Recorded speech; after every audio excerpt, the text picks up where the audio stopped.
So this morning's lecture is all about your project manager, the liver. Everything that comes into the body, first of all, has to go to the liver. So if it's environmental poison, the liver says, we'll wrap that up in fat and store it. Sometimes, if it's an environmental poison that's not too toxic, the liver says, we can actually adjust that and help to eliminate it. And what about food?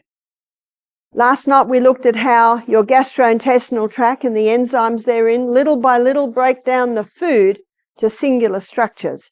But I'm going to have a look at a type of food that is incredibly popular today. It's the carbohydrates.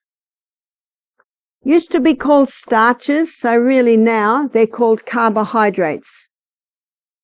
So let's do a carbohydrate assessment and look at what most Americans and Australians and English, no matter where I go, what do they have for breakfast?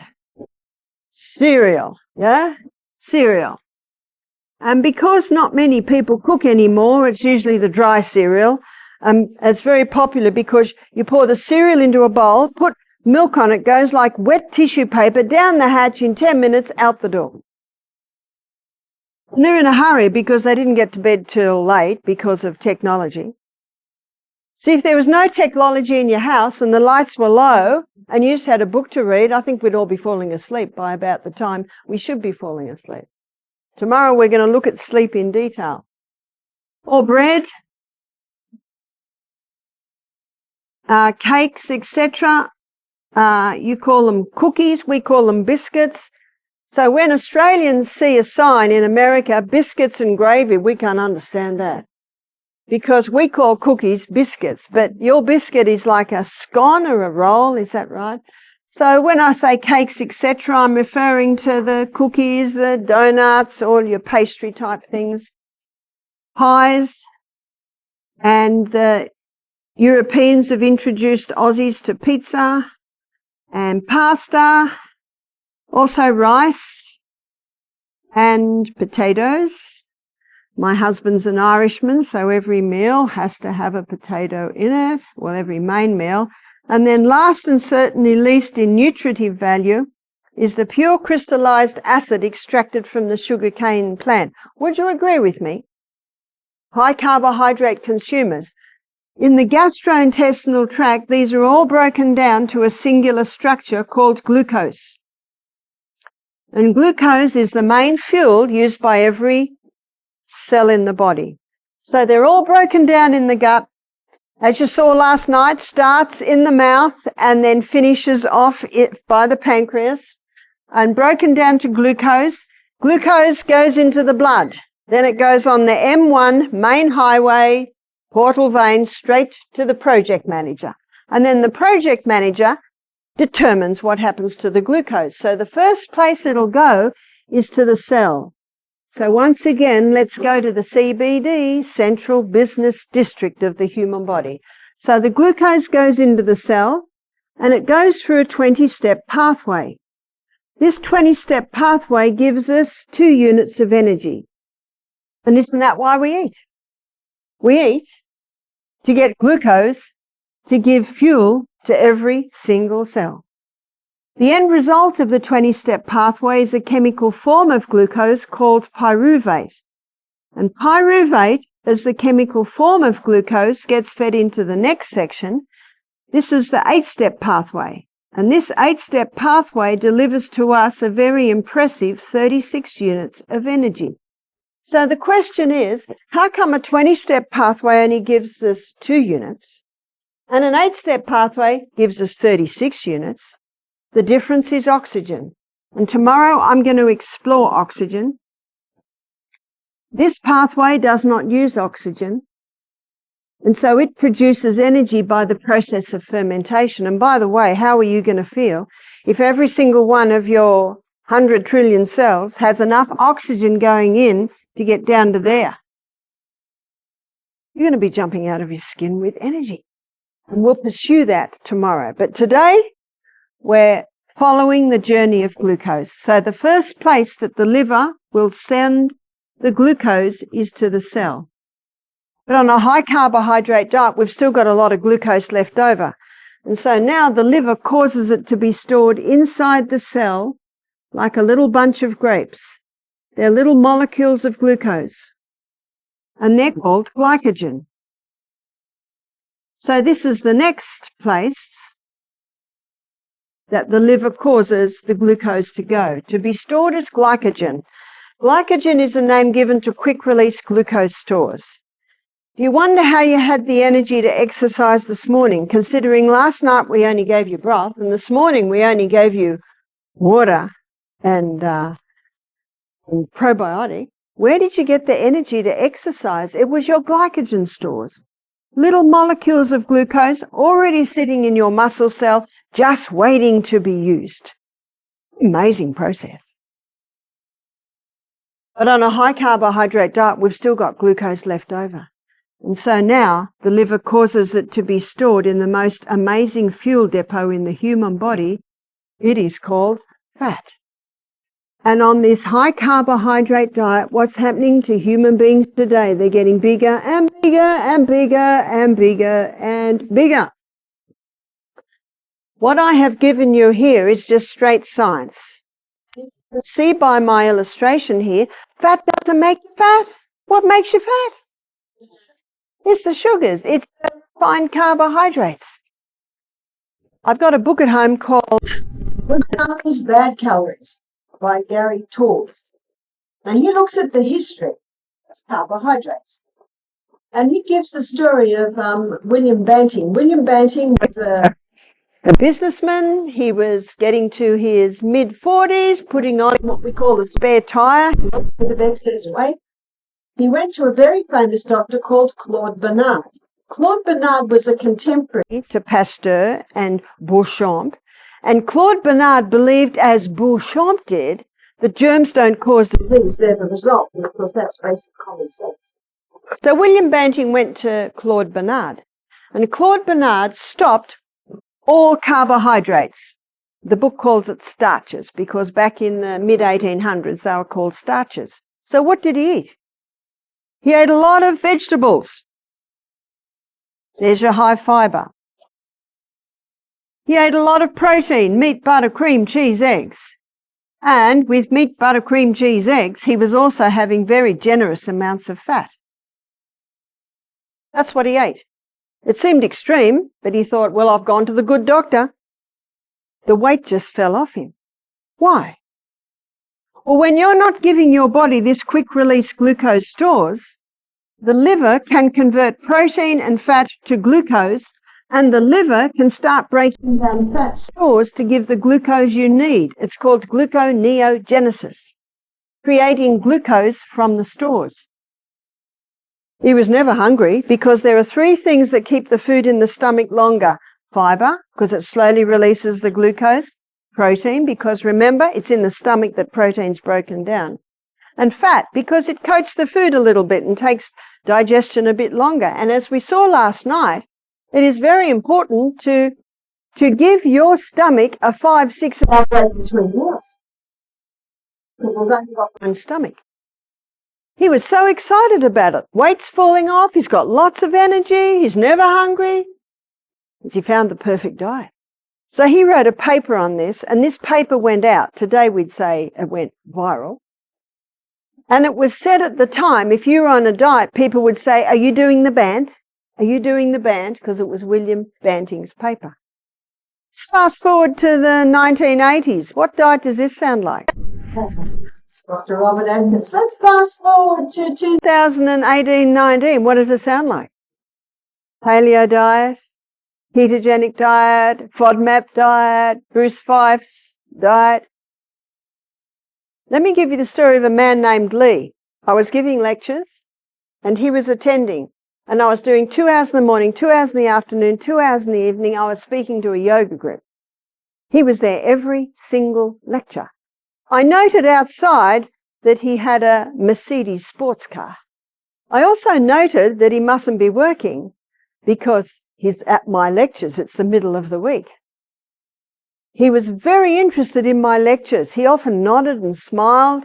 He was very fit. I could see the outline of his biceps, his pecs, like early 60s. After 3 days, he came up to me. He said, I've got a story for you. He said, I used to be obese. I said, really? I'm all ears. What happened? He said, I went to the doctor. My blood pressure was up. My blood sugars were up. Cholesterol up. Doc said, you got to go on meds. He said, no, I'd rather not. He said, all right, you got to stop all fat. He said, I wasn't eating much fat. But he said, I stopped all fat. Because isn't it the theory that it's the fat? He went back 3 months later. He'd lost 2 kilos. What's that? 4 pounds. Not much when you're... Now, he was 150 kilos, so that would be 300 pounds. What's 2 pounds when you're 300 pounds? Not much. Or 4 pounds. Doc said, nah, it's not working. You've got to go on the meds. He said, give me a minute. Give me a little bit of time. Let me see if I can do something. So he did a Google search. He came up with the FODMAP diet. He came up with the zone diet, the beach diet, ketogenic diet. And they're all saying the same thing. And you know the proverb says, in the multitude of counselors, there's wisdom, there's safety. He said it sounded very extreme, but he said, I've got nothing else to lose, so he did it. And he ate a lot of vegetables, meat, butter, cream, cheese, eggs, same thing. Just starving, never hungry, lots of energy. Went back to the doctor 3 months later. Wow, he's lost 40 pounds.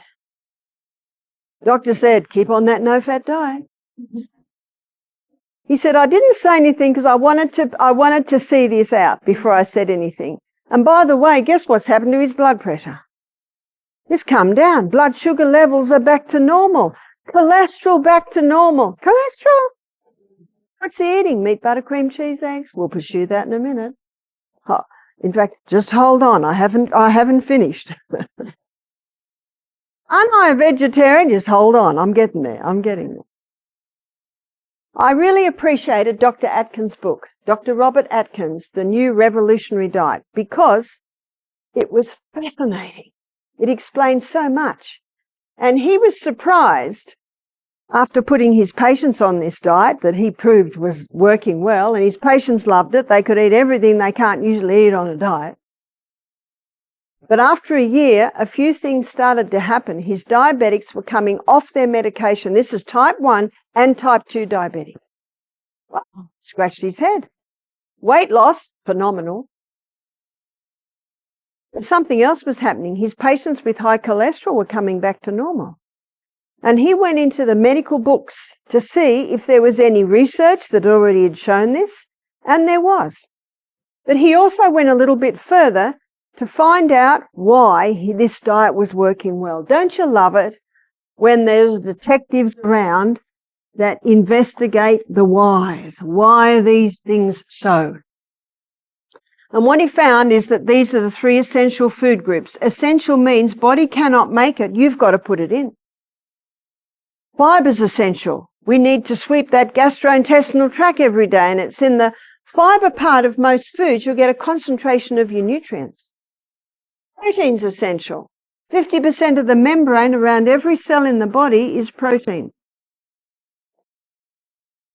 Yesterday we looked at the DNA. The crossword bands are made up of amino acids. That's protein. The new cell is built up by amino acid. That's protein. My son James, he's 41 now. Poor James, he inherited my body type, very hard to put on weight. No fun for a boy. He worked very, very hard. He worked out, but he also supplemented with something. What did he supplement with? Protein powders. And as I showed a photo of him to a guy in Florida last year, he said, he's big. He is big. His biceps are like my thighs now. Interesting. He changed his body type. He changed his body type by the workouts he was doing and also by the food. He's a very low carbohydrate guy. In fact, he's got a following. There are all these young guys who are about 18 that want to look like James, and they think he's 30 and he's 41. 50% of the membrane around every cell in the body is fat. Whether you're 80 pound or 150 pound or 300 pound, it's the membrane around the cell. Except for the brain cell, the membrane around the brain cell is 70% fat. In fact, the brain is the fattiest organ in the body, and guess what the brain loves? Fat. What Atkins found is that the non-essential food group is carbohydrates. And one professor of nutrition on the show Fat or Fiction, which was a documentary 2 years ago on Catalyst, this professor of nutrition said you can live very, very well without 1 dot of carbohydrate. Oh. Now let me very quickly say, let me define this. Carbohydrates are not bad. What a relief. How we love them. Carbohydrates only pose a problem when they are overdone and refined. And how many people overdo and refine the carbs? It is true, you can even overdo unrefined carbohydrates. And you can see what's happening on this high carbohydrate diet. People are overdoing the non-essential and missing out on the essential, especially when it's refined. No wonder so many people are sick. And I don't think anyone planned to go to a high carbohydrate diet. It's just there. It's just easy. When I lived in the rainforest, when my children were little, this was all slow food because it all takes work and you have to cook it. Fast food was fruits and vegetables. But in the city, this is your fast food. Isn't it true? There's a whole aisle devoted to cereal. There's a whole aisle devoted to bread, cake, pies. So your carbohydrates are being your non-essential. They are the negotiating part of the meal. And the negotiations change depending on your size, depending on your weight, depending on your height, depending on your sex, depending on your physical, mental output through the day. And by the way, how do you know you're on the right amount of carbs? Who'll tell you? Your body will tell you. I mentioned yesterday, I eat a very low carbohydrate diet because I just love what it does for me. And the Bible says in 1 Thessalonians 5:21, prove all things and hold fast to that which is good. So the negotiations change the most, I think, according to your health status. So if someone wanted to lose weight quickly, what would they drastically drop? Carbs. Someone wanted to put on weight. Trick question, think about it. If someone wanted to put on weight, what would they increase? Proteins, yeah. I find on the program we present here, underweight people put it on, overweight people lose it, right weight people stay the same. You see, it's a balancing diet. If someone wanted to conquer cancer, what would they drastically drop? The carbs. The carbs. But how can you do this on a vegetarian diet? Can you do the ketogenic diet on a vegetarian diet? You can. Let me show you. We're going to go to Genesis 1:29, where God's telling Adam and Eve what to eat. We're going to have a look at the food, and we're going to have a look at the carbohydrate of the food, and we're going to have a look at the protein content of the food. And God said, behold, I have given you a herb-bearing seed, which is upon the face of the earth. So what's a herb-bearing seed? A herb-bearing seed is a grain. A herb-bearing seed is a legume. And a herb-bearing seed is a seed. So let's go back and define grains. So you've got wheat, rye, barley, oats, amaranth, buckwheat, quinoa, corn, so many grains. Grains are high in protein, but they are also high in carbohydrates. Let's go to the carbohydrate list. How many of these are from the grain section? Grain, grain, grain, grain, grain, grain, grain. The majority are from grain. What's a legume? There's your garbanzos, you call them. We call them chickpeas, your kidney beans, lentils, cannellini beans, great northern beans, so many beans. Soy. These are high in protein, but they are medium to low in carbohydrate. If you look at the figures, you will find that these are about a third the carbohydrate that you will find in your grain. What about a seed? Pumpkin seed, sesame seed, sunflower seed, chia seed, flax seed or linseed. Seeds are high in protein, and they are quite low in carbohydrate. God said, behold, I've given you every herb-bearing seed which is upon the face of the earth, and every tree. In the which of the tree is a fruit-bearing seed? So what's a fruit-bearing seed? There's your nut. The nut comes from the fruit of a tree. A peanut is not a nut, it's a legume. So nuts are high in protein and low in carbohydrate. So there's your, you call it pecan, we call it pecan, walnut, almond, Brazil, hazelnut, cashew, so many nuts. Macadamia, you might have to come to Australia to get a macadamia. One lady said, I'm allowed one macadamia nut a day on my diet. I said, I have 10 a meal. It's not the fat. It's a misconception. Most people, unfortunately, overdo the nuts. I suggest having 8 to 10 every meal. How many people have no nuts for a month, buy a packet of cashews and eat the whole lot in the afternoon? They're very expensive and they're delicious. It's a great dessert. After your meal is a little handful of nuts. So my suggestion is to ensure you don't overdo the carbohydrate to decrease the grain part of the meal, and to ensure you don't miss out on your 3 essentials to increase the legume, nut, seed part of the meal. And tomorrow, when your tummies have food in them, I'll talk in a little bit more detail on ratios. That's how you can do it on a vegetarian diet. I was talking to a Dr. Carl Benjamin from New York a few years ago. He said, I used to be one of Atkins' patients. He said, I was a vegetarian, I was overweight, I was pre-diabetic. I went to Dr. Atkins because his fame had gone abroad. You can't deny this man. His book was #1 on the New York Times best-selling list 4 years running. He said to me, he's a very gracious man, but he did put me on meat and I had to stop the carbs. He said, it is now 20 years later, you are the first nutritionist that hasn't slammed Atkins. And he said, and I'm starting to get arthritis because the meat does leave an acid residue, as you'll find out on Thursday. He said, because I want to keep the results of this Atkins diet, but he said, I want to get off the meat. So he said, I was very interested to hear where you were coming from.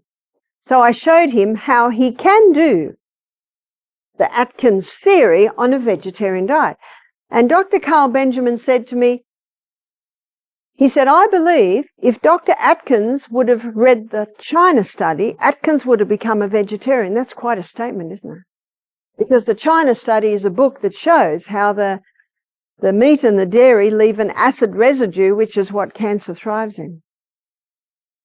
But most people stop the fat because of cholesterol.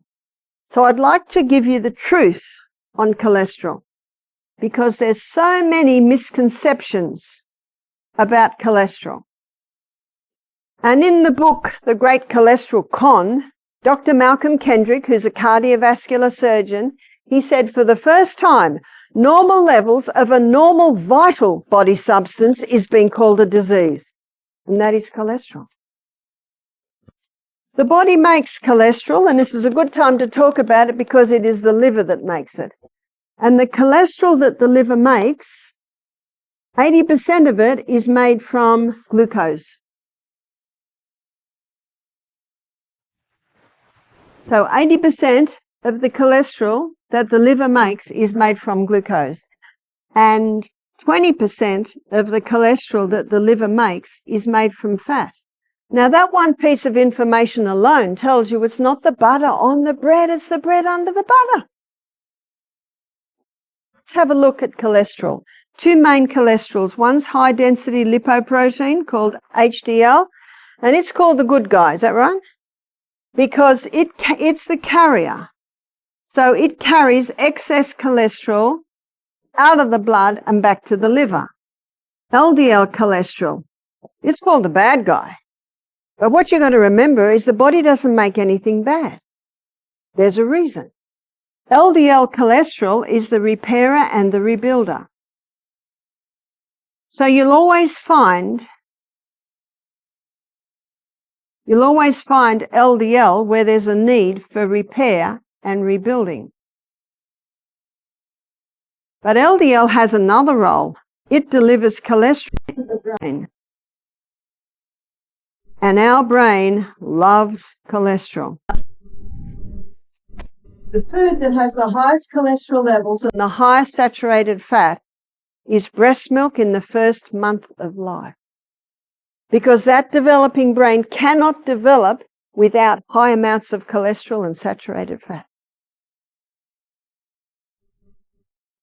Let's have a look at how these two work in the blood. So here's the blood. Because of its low density, LDL is always on the edge. Because of its high density, HDL is always in the middle. The book Put Your Heart in Your Mouth by Dr. Natasha Campbell-McBride, a GP with decades of clinical practice up her sleeve. And I love it when a doctor has decades of clinical practice and they write a book on their experiences. She spends the first 3 chapters of her book showing what causes a deterioration of the arterial wall. Environmental poisons. So it's very important that you investigate what's in your laundry detergent, what you're washing your dishes with, what you're putting on your skin, what's in your toothpaste, what's in your shampoo, what's in your skin creams, what's in your clothes, what's in your food.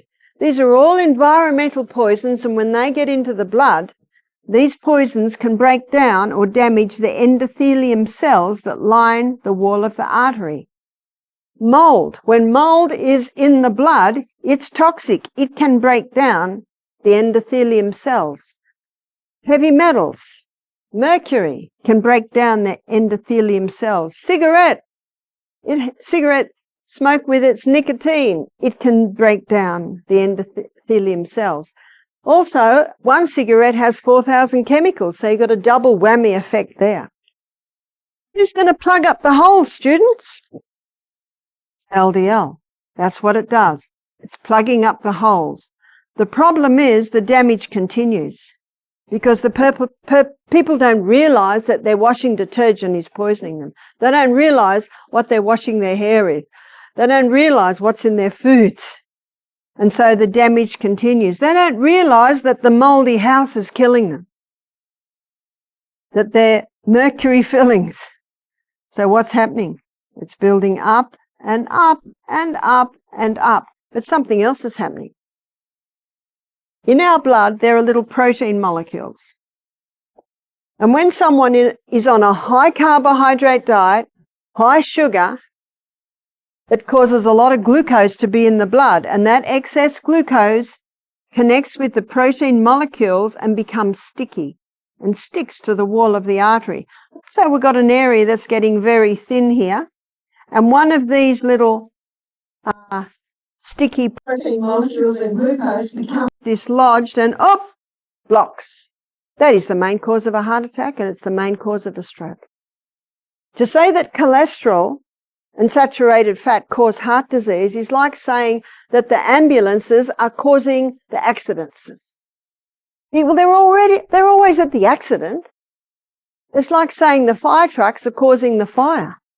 Well, have you noticed that is the one common denominator at every fire is a fire truck? What causes heart disease and stroke, students? It's damage to the arterial wall. And remember, Dr. Natasha Campbell-McBride, she spends 4 chapters going through all the environmental poisons and chemicals that we are exposed to today, that little by little are causing this damage. I had a friend ring me. His name's Dr. David Harris in Australia. He's a cranial sacral specialist. He said, Barb, I've just had 5 bypasses. 5 bypasses, he's late 50s. This guy's vegetarian. He goes to Europe every year and cycles for 200 Ks. He's incredibly fit. 5 bypasses. He's a vegetarian. He said, Barb, it's genetics.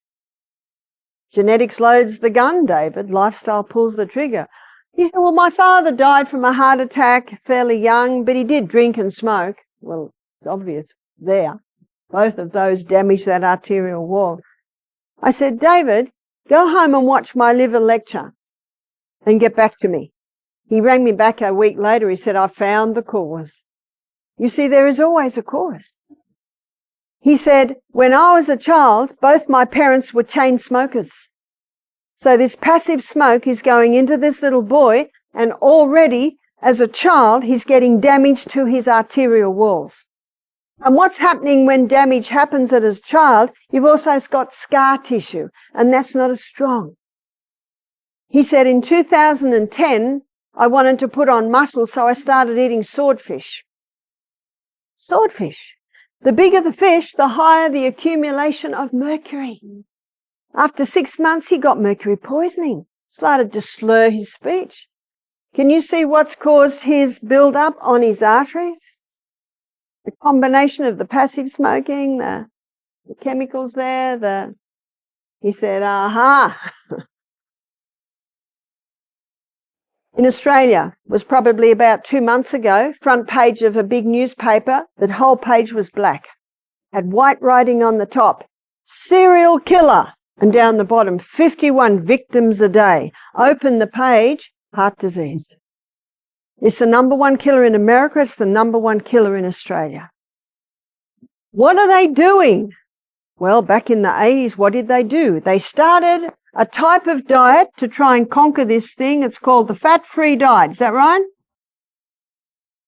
Has that fixed it? Not at all. Not at all. So, to get people off butter, they created margarine. Has that fixed everything? No. Still the number one killer. What can we do now? Everyone over the age of 50 on the statin drugs. They're the cholesterol-lowering medication. What do these statins do? They block the pathway in the liver that the liver uses to make cholesterol. But this same pathway that the liver uses to make cholesterol, it also uses to make coenzyme Q10. So someone can go on the statin drugs to reduce their risk of heart disease and increase their risk. Are you ready for the side effects of cholesterol-lowering medication? Muscle wasting, dementia, Alzheimer's, memory loss, and they've just added another one, breast cancer, because all our sex hormones are made from cholesterol. Interested? I've got a book at home, it's called Lipitor, Thief of Memory. And this man that wrote the book is a medical doctor and an astronaut. He had to have his yearly checkup, his late 50s, goes to the doctor. Doctor says, whoa, your cholesterol levels are a little bit high. I want to put you on this cholesterol-lowering medication. Now, he went on it because he didn't want to die of a heart attack. Why did he go on it? Fear. No one wants to die. 6 weeks later, his wife found him out in the yard, underneath a tree, wandering around. She went up to him. He didn't know who she was. He didn't know who he was. He didn't know where he was. She took him to the doctor and they gave him some fancy name. Does that help? In a lucid moment, he thought, could it be that med? So he stopped the Lipitor. Within a couple of weeks, his mind was clear again. A year later, he goes back for his yearly checkup. Doc says, cholesterol's still a little bit high. And he said, I'm not going on that stuff. I went mad. Doctor said, that's very rare. Go on half dose. They went on the half dose. Why do you go on the half dose? Someone have half? 6 weeks later, his wife found him out in the garden, wandering around, didn't know who she was, didn't know who he was, didn't know where he was, stopped it immediately. Within 2 weeks, he's clear again. So he wrote his story and he contacted a social media site. And they said, wow, can we put this out there? He said, be my guest. Within hours, thousands of hits of people who said the same thing happened to them. Now, what did the doctor say? This is red. Is the doctor lying? No, I don't think doctors lie, but I know the pharmaceutical company does. And they're basically, they trust that the pharmaceutical company has done all the tests and done their work. I have to tell you, it's not always true. How many people have that story? In Australia, is the bone. Now, what I'm giving you here is the facts. When I finish the lecture today at 10:30, I'm going to write up the names of the books. I'll give them to you quickly now. The Great Cholesterol Con by Dr. Peter Dingle. The Great Cholesterol Lie by Dr. Dwight Lundell. The Great Cholesterol Con by Dr. Malcolm Kennedy. The Great Cholesterol Hoax. The Great Cholesterol Myth by Johnny Bowden. We're running out of words. It's a myth. It's not true. In 2 Timothy 1 verse 7, God says, I have not given you the spirit of fear, but of power and of love and of a sound mind. But it seems to be that the enemy of soul wants to take away that sound mind. He's doing a very good job on the fat-free diet, cholesterol-lowering medication. Wow, it's doing its job. We're not giving you enough glucose to run on today. And so some of your fat cells are getting broken down to give you the glucose you need. And something else a little bit more sinister is being released. It's the fat-soluble toxins that have been building up in our fat cells over all our lives. Now, this explains why your breath isn't as nice as usual, your body odor isn't as nice as usual, and what you're leaving in the bathroom maybe has a stronger odor than usual. When that happens, rejoice, because where was it before it came out? Once again, the fat-soluble toxin comes into the blood. Once again, it goes to the liver. Once again, the liver's about to wrap it up in fat to store it and says, oh, hang on, they're at Eden Valley Laboratory. They're getting the nutrients necessary to break this down to a water-soluble state. It's only in a water-soluble state that that can be done. Phase 1 of this breakdown began yesterday. In phase 1, the liver took this fat-soluble toxin and broke it down to a metabolite. A metabolite simply means the first stage of metabolism or the first stage of breakdown. This metabolite is highly volatile to the point that it creates a lot of free radicals, and free radicals damage the tissues. This metabolite is sometimes 100 times more toxic than it originally was. And you might say, well, what's the liver doing? It's just creating something worse than it originally was. It's a process. It's like when you clean out the kitchen cupboards. Your kitchen's 100 times messier halfway through. Your liver has certain needs at this stage. So in phase 1, your liver needs antioxidants. And antioxidants have a nickname. They're free radical scavengers. And antioxidants are found in abundance in all your orange and red vegetables. Beta-carotene is one of the most potent antioxidants, and that's found in your orange and green and red coloured vegetables. Notice all the juices we give you are either orange or green or red. Vitamin C, a lot of the things you're getting also in your juices from the garden, so very high in the C's. And vitamin E. Vitamin E is a fat-soluble vitamin, so you're getting that in your protein drinks. I'm going to draw these two sideways because they are not antioxidants, but they are required in phase 1, which is minerals and vitamin B. You're getting minerals when you have that little bit of salt. You're getting minerals in your broth at night. All your juices have minerals. Phase 3 happens after 36 hours. So this morning, phase 2 began in your body. In phase 2, the liver takes this toxic metabolite and it joins it together with amino acids. The union of the toxic metabolite and the amino acids produces the water-soluble state. And in a water-soluble state, it can be easily released out of the body. Phase 3 happens in conjunction with phase 2. And in phase 3, the liver takes the water-soluble state and it releases it out via your urine. That's why it's so important that you be drinking at least 8 glasses of water a day. It releases it out via your sweat glands. So make sure you have a good sweat today in your sauna. It also releases it out via your colon. Another reason why it's important to ensure that you evacuate every day. So what are the needs in phase 2? In phase 2, the liver needs protein, and that's why yesterday we gave you 2 protein drinks. Today we'll be giving you 3. Today you had a protein drink at 8 o'clock because your needs for protein increased because you have now gone into phase 2 of the liver detox. What does phase 3 need? Phase 3 needs some nice healthy fats to keep those cell membranes nice and supple to get this whole process happening effectively. The information I have just given you today has only been known since 2002.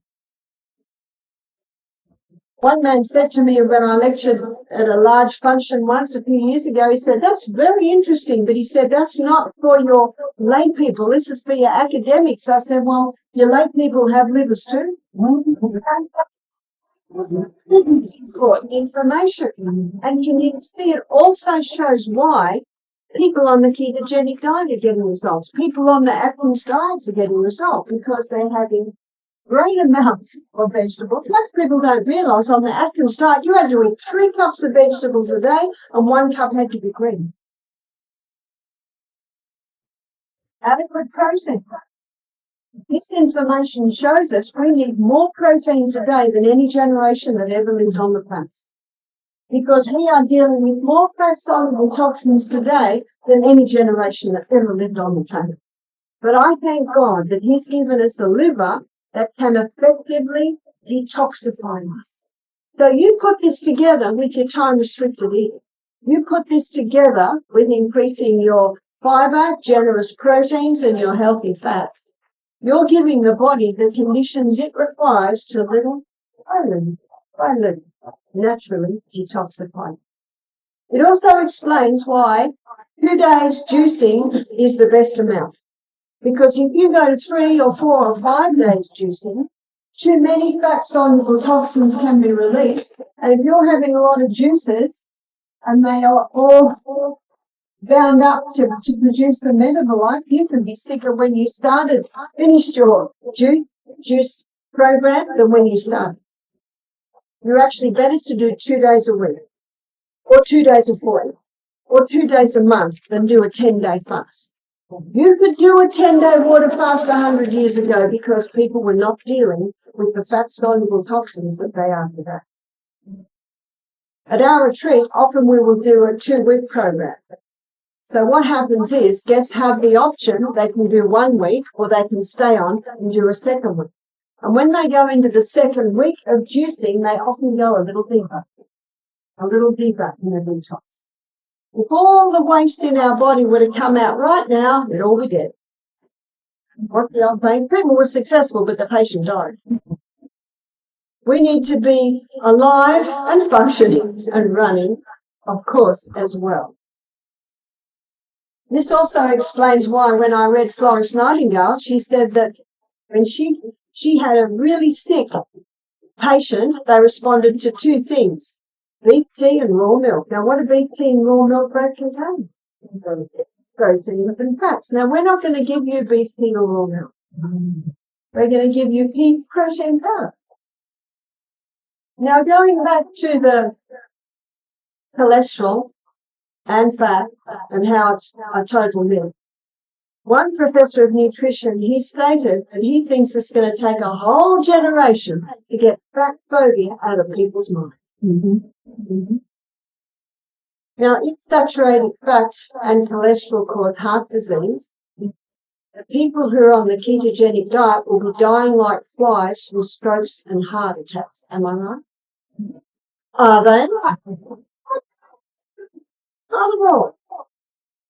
Three things I like to use. One is history. Another is common sense. Yep, it's not very common today. And the third is science. And you will find that God is the author of the history, the common sense, and the science, and it'll all come together. And that's why God said at the end praise in Genesis 1:29, where He's telling Adam and Eve what to eat, and behold, I've given you every herb-bearing seed which is upon the face of the earth, and every tree, and the which of the trees are fruit-bearing seed. And then God said, and the seed, to you it shall be for meat. You look at the seed, it's like the chicken's egg. The seed contains all the nutrients necessary for life. Otherwise, life could not come out of the seed. And I can have a jar of lentils in my cupboard for 10 years. They look like stone. But I put some water with it. I put it in the sunshine. What comes out of that? Seed.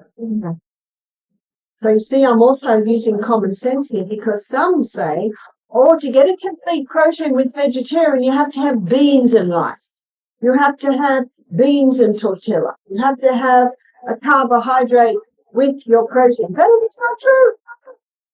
Every single seed has all the amino acids to make it a complete protein, or life would not come from the seed. Isn't that true? My suggestion today is that you do a couple of things. You either Google Barbara O'Neill and have a look at the liver lecture again, or you read the liver chapter in my book. You've heard it once. If you can read it or see it again, it will confirm it in your mind. And you probably know that that's how we increase our body's ability to retain and to learn things. I'm going to give everyone a break now. I'm going to look at the little chemical messages in our bodies called hormones.